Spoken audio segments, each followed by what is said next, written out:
But let's focus on our personal finance corner then. Harsh Rungta of Apna Paisa joins in. And let's also get to our first caller. Ayushman calls in from Mumbai. Hi Ayushman. Hello. Hi. What is your query today? My question for Mr. Rungta is it good to include index funds in one's portfolio? Okay. All right. Go ahead, Mr. The Rungta. advantages of having the index fund. Did you have a particular index fund in mind, Ayushman?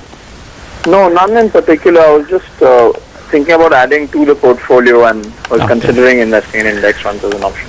So I think, see, the general theory and the worldwide theory is that it is very difficult for a fund manager to consistently beat the index, and that's why index funds are so popular overseas. The charges, of course, because there isn't a fund manager.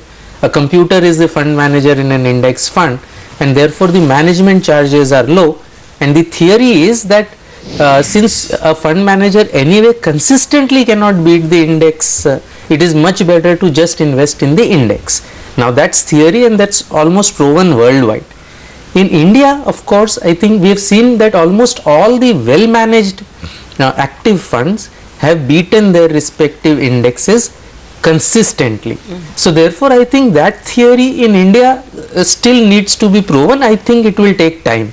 The differences are narrowing a little bit, but still well managed active funds are beating the index. So therefore I would not be in a hurry to shift from actively managed funds to indexed funds.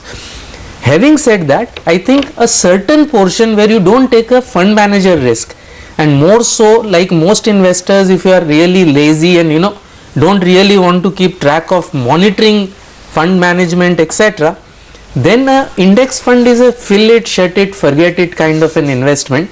And therefore for large caps I would have a certain place for them definitely. So a Nifty index for 20-30% of your portfolio, definitely it's more conservative than an actively managed fund.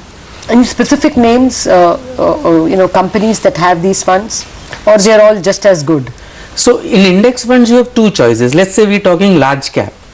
If you can do the effort, then obviously ETF, a Nifty benchmark, or now it's whatever it is called now, the benchmark Nifty ETF. Otherwise you have a Fidelity or you have a Franklin index fund. Depends on which index you want to follow. So one index is not the same as another. Fair enough. Okay, Harsh, thanks a lot, Ayushman. Let's get to our next caller. She's also sent us an SMS, so since we can't reach her, it's the SMS. The Parul Jain has sent us this SMS from Bhilai. She would like to know if investing in equity diversified mutual funds is a good idea, and would like a few recommendations on which funds. So this is a very general question. So yes, obviously it's a good idea. It depends on your risk profile. So obviously if you want to invest in equity, you would have a certain risk profile. It also depends on the period. So if you want to invest in equity, you obviously looking at a period of at least 5 to 7 years, if not higher. So do you take one fund which is diversified into large cap, mid cap, all say top 200 like HDFC has, or should you buy one large cap fund, one mid cap fund? How should you go about it? So there are various theories around it. I think what we like to recommend is, one, you should have different portfolio for different goals.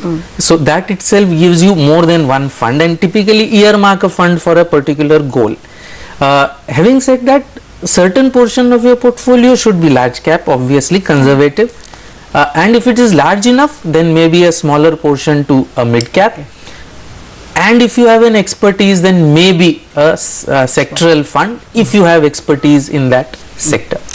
Okay, fair enough, Harsh. Thanks very much for joining in and taking us through that those personal finance queries. Do remember that you can also catch more personal finance details and portfolio analysis by logging on just on to moneycontrol.com. But let's get a quick wrap up on the F&O space and what's taking place there as well.